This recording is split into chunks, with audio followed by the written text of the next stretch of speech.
Hello friends, IPO market में कुछ दिन की शांति के बाद फिर से तीन आईपीओ आ गए हैं और सबके मन में कंफ्यूजन स्टार्ट हो गया है कि उन्हें कौन से आईपीओ में अप्लाई करना चाहिए।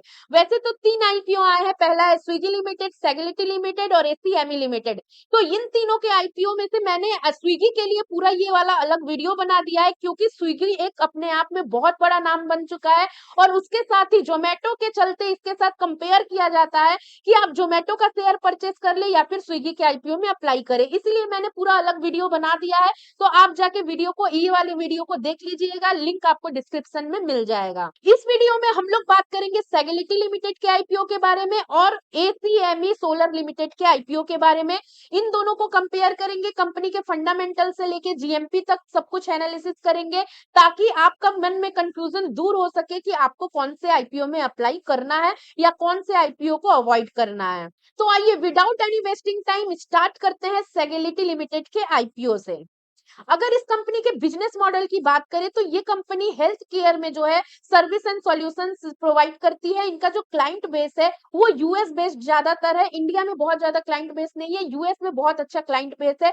इस कंपनी का जो पहले नाम था वो वर्कमिल इंडिया प्राइवेट लिमिटेड था, जो अब सेगलिटी बन चुका है। ये कंपनी पेयर्स एंड प्रोवाइडर्स दोनों को जो है सर्विस एंड सॉल्यूशंस देती है। मतलब हम जो इंश्योरेंस कराते हैं, हेल्थ इंश्योरेंस कराते हैं, उसमें एक होता है हम जो पेयर्स हैं और एक होते हैं प्रोवाइडर जो हमें जो है क्लेम देते हैं। इन दोनों के बीच में इमिडेशन का काम करती है और क्लेम पास कराने का जो काम करती है वो है सेगलिटी लिमिटेड। तो कंपनी का बिजनेस मॉडल तो अच्छा है, लेकिन कंपनी का जियोग्राफिकल जो है, चूंकि मैंने बताया कि यूएस बेस्ड क्लाइंट ज्यादा है, तो उसकी वजह से कभी कभी कंपनी को थोड़ा प्रॉब्लम झेलना पड़ता है। चूंकि हेल्थ केयर एक रेगुलेटरी बेस्ड है जिसमें रेगुलेशन काफी अच्छे हैं, काफी अच्छे खासे रेगुलेशन का सामना करना पड़ता है। इस केस में जब आपके यूएस बेस्ड क्लाइंट होते हैं ना, तो थोड़ा सा रेगुलेशंस को लेके कंपनी सफर करती ही है। बाकी हेल्थ केयर इंडस्ट्री के लिए ज्यादा बोलने की जरूरत नहीं है, एवरग्रीन इंडस्ट्री है।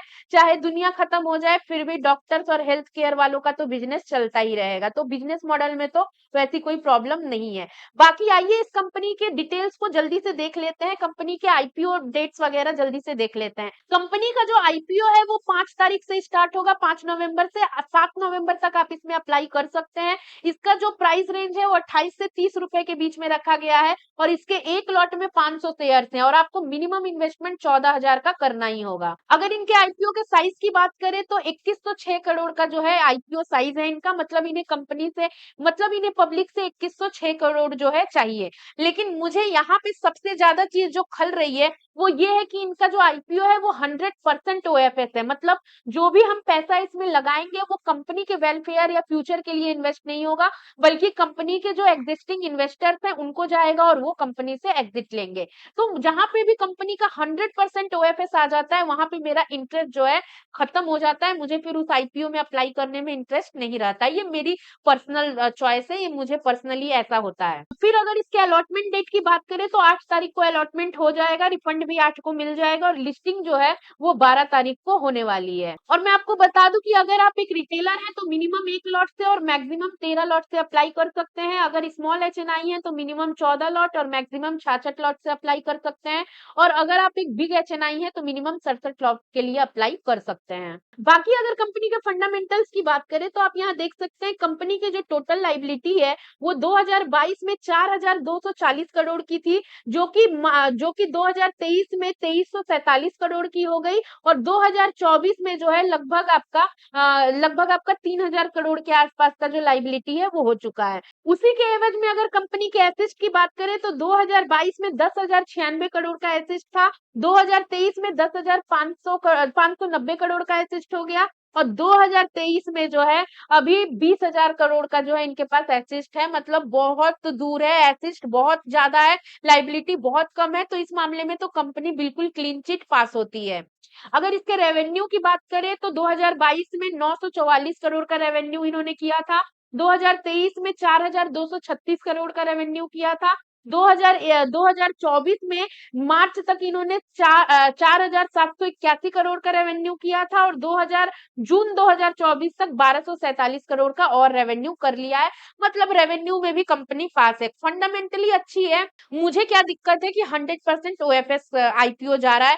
Hyundai का भी यही था, इसीलिए मैंने Hyundai अवॉइड कर दिया था। Hyundai कंपनी जो है वो कोरिया की कंपनी है और हमने जो भी आईपीओ में पैसा लगाया होगा, इंडिया का पूरा पैसा कोरिया चला गया। और कहीं ना कहीं ये भी एक रीजन था कि Hyundai का जो आईपीओ है वो मतलब सक्सेस नहीं रहा और नीचे प्राइस ओपन हुआ, और साथ में वैल्यूएशन तो था ही, लेकिन ओएफएस भी फर्क पड़ता है, मुझे फर्क पड़ता है। बाकी फ्रेंड्स, इस कंपनी के जीएमपी की बात करें तो ग्रे मार्केट में अभी इसका कोई भी प्रीमियम शो नहीं हो रहा है, मतलब अभी ग्रे मार्केट में इसका कोई प्रीमियम नहीं चल रहा है। तो ये अंदाजा लगाना कि इस कंपनी में आपको प्रॉफिट होगा या लॉस होगा, फिलहाल के लिए अभी पॉसिबल नहीं है, क्योंकि जीएमपी देख के ही काफी हद तक अंदाजा लगता है कि कितना प्रॉफिट होगा, और होगा तो कितना होगा, अगर लॉस होगा तो कितना लॉस होगा। तो अभी तो जे ग्रे मार्केट प्रीमियम चल ही नहीं रहा है, ब्लैंक है इनका ग्रे मार्केट प्रीमियम, आप देख सकते हैं। इनका जो अभी ग्रे मार्केट प्रीमियम है वो ओपन हुआ ही नहीं है, तो अभी के लिए तो ये कहना कि कितना लॉस या कितना प्रॉफिट होगा ये पॉसिबल नहीं है। तो बाकी आपका क्या डिसीजन है, आप सेगेलिटी लिमिटेड के आईपीओ में अप्लाई करेंगे कि नहीं, कमेंट करके जरूर बताइएगा। चलिए आइए अब हम लोग देख लेते हैं जल्दी से एसीएमई सोलर लिमिटेड के आईपीओ के डिटेल के बारे में। अगर इस कंपनी के बिजनेस मॉडल की बात करें तो आप नाम से समझ पा रहे हैं, सोलर पैनल का बिजनेस है, एनर्जी के फील्ड में काम कर रही है। और अगर आप शेयर मार्केट, और आपको ये भी पता होगा कि जो भी कंपनी आजकल सोलर पैनल से रिलेटेड एनर्जी के सेक्टर में काम कर रही हैं, वो कंपनियां आपको प्रॉफिट दे रही हैं, ऐसा तो हिस्ट्री में देखने को मिला है। इसका एक एग्जांपल आप वेरे एनर्जीज को भी ले सकते हैं। वेरे एनर्जीज का भी अभी आईपीओ 10 दिन पहले ही आया था और काफी अच्छा, मतलब 80% के ऊपर का उसमें लिस्टिंग देखने को मिल गया था। अब केवल एनर्जी से रिलेटेड है कंपनी, इसके लिए अप्लाई करना ही है ये भी कोई बात नहीं होता है। कंपनी के पूरे डिटेल्स को देख के सोच समझ के ही अप्लाई करना चाहिए। तो आइए जल्दी से कंपनी के आईपीओ के डेट्स वगैरह देख लेते हैं। तो एसीएमई सोलर होल्डिंग्स के आईपीओ की अगर डेट की बात करें तो 6 नवंबर से ओपन हो रहा है, 8 नवंबर तक आप इसमें अप्लाई कर सकते हैं। इसका जो प्राइस रेंज है वो 275 से 290 के बीच में रखा गया है। इसके एक लॉट में 51 शेयर है और मिनिमम आपको 14,025 रुपए का इन्वेस्टमेंट तो करना ही पड़ेगा। इसका जो इशू साइज है वो 3,000 करोड़ का इशू साइज रखा गया है। बाकी इसका अलॉटमेंट 11 नवंबर को होगा और लिस्टिंग जो है 13 नवंबर को हो जाएगी। इसमें जो आपसे जो 3,000 करोड़ रुपए मांगे जा रहे हैं उसमें से 2,395 करोड़ जो है इनके एग्जिस्टिंग इन्वेस्टर्स को दिया जाएगा और 505 करोड़ रुपए कंपनी के वेलफेयर में यूज किया जाएगा। और मैं बता दूं कि अगर आप एक रिटेलर हैं तो मिनिमम 1 लॉट से मैक्सिमम 13 लॉट से अप्लाई कर सकते हैं। अगर स्मॉल एचएनआई है तो मिनिमम 14 लॉट से और मैक्सिमम 67 लॉट से अप्लाई कर सकते हैं। और अगर आप एक बिग एचएनआई है तो मिनिमम आप 68 लॉट से अप्लाई कर सकते हैं। बाकी मैं आपका ध्यान एक तरफ आकर्षित करना चाहती हूँ कि इनका जो कंपटीशन है वो direct Adani green energy limited के साथ है। मतलब नाम से ही आप समझ गए हैं कि कंपटीशन में कितनी बड़ी कंपनी है।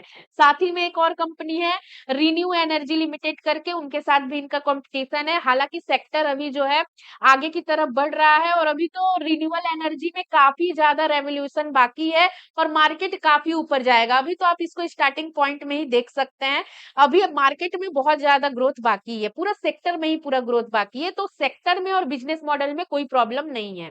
बाकी आइए इसके फंडामेंटल एनालिसिस को देख लेते हैं कि कंपनी फंडामेंटली कैसी है। देखिए, अगर इनके लाइबिलिटीज से शुरुआत करते हैं, सबसे पहले देखते हैं इनका कर्ज कितना है। तो लाइबिलिटी की बात करें तो 2062 में 162 करोड़ की लाइबिलिटी थी, 2023 में बढ़ के 575 करोड़ के आसपास की लाइबिलिटी हो गई। वहीं 2024 में 372 करोड़ की जो है लाइबिलिटी इनकी हो गई। मतलब आप देखेंगे 2023 से तो लाइबिलिटी घटी ही है। अगर वहीं पे इनके टोटल एसेट्स की बात करेंगे तो 2022 में 10,888 करोड़ का इनका जो एसेट था वो था, 2023 में 12,186 करोड़ का एसेट था और 2024 में 13,394 करोड़ का इनके पास एसेट है। तो लाइबिलिटी तो एसेट रेशियो तो काफी ज्यादा है, तो कंपनी यहाँ पे तो पास होती है। वहीं पे आप अगर रेवेन्यू की बात करेंगे तो 2022 में 1562 करोड़ का रेवेन्यू था, 2023 में 1361 करोड़ का रेवेन्यू था, 2024 में 1466 करोड़ का रेवेन्यू था। लेकिन रेवेन्यू तो था, लेकिन आपको मैं बता दूं कि इनका इबिट्टा भी प्लस में है, मतलब कंपनी प्रॉफिटेबल है, लॉस मेकिंग कंपनी नहीं है। 2022 में 1240 करोड़ करोड़ का प्रॉफिट था, 2023 में 1172 करोड़ और 2024 में 1090 करोड़ के आसपास का इनका प्रॉफिट है। तो कंपनी यस प्रॉफिटेबल है। इबिटा नेट प्रॉफिट तो नहीं होता है, बट इबिटा जो है प्लस है, तो कंपनी अच्छी मानी जाती है। तो यहाँ पे इबिटा प्लस में है, कंपनी जो है प्रॉफिटेबल है, आप ऐसा कह सकते हैं। ये तो कंपनी के फंडामेंटल्स वगैरह की डिटेल थी। अब बात करते हैं इसके जीएमपी की। तो देखिए अभी जीएमपी इसका भी ओपन नहीं हुआ है, ग्रे मार्केट में इस कंपनी का भी कोई प्रीमियम अभी नहीं चल रहा है। तो ये डिसाइड करना कि अभी लॉस होगा प्रॉफिट होगा, लॉस होगा तो कितना लॉस, प्रॉफिट होगा तो कितना प्रॉफिट, ये अभी पॉसिबल नहीं है। जीएमपी देख के ही हम लोग अंदाजा लगा सकते हैं कि जो कंपनी का वैल्यूएशन है या डिमांड है वो कैसा है, जो कि अभी नील है। तो अभी ये कहना कि मार्केट का जीएमपी क्या है, अभी ये तो शो नहीं हो रहा है। बट कोई नहीं, लोग फेस्टिवल में बिजी होंगे, कल ओपन हो जाएगा, कल हम लोग चेक करेंगे और जो भी लेटेस्ट अपडेट होगा वो आप तक पहुंचाएंगे कि कंपनी की जीएमपी क्या चल रही है। तो चैनल को सब्सक्राइब करके रखिएगा ताकि आपसे कोई भी इंफॉर्मेशन मिस ना हो। तो आई होप आपको ये वीडियो अच्छी लगी होगी और आपके मन में अगर कोई कंफ्यूजन होगा या सस्पेंशन होगा तो वो दूर हो गया होगा। वीडियो अच्छी लगी हो तो लाइक शेयर सब्सक्राइब जरूर कीजिएगा। फिर मिलेंगे एक नए इंफॉर्मेटिव वीडियो में, तब तक के लिए bye bye and take care.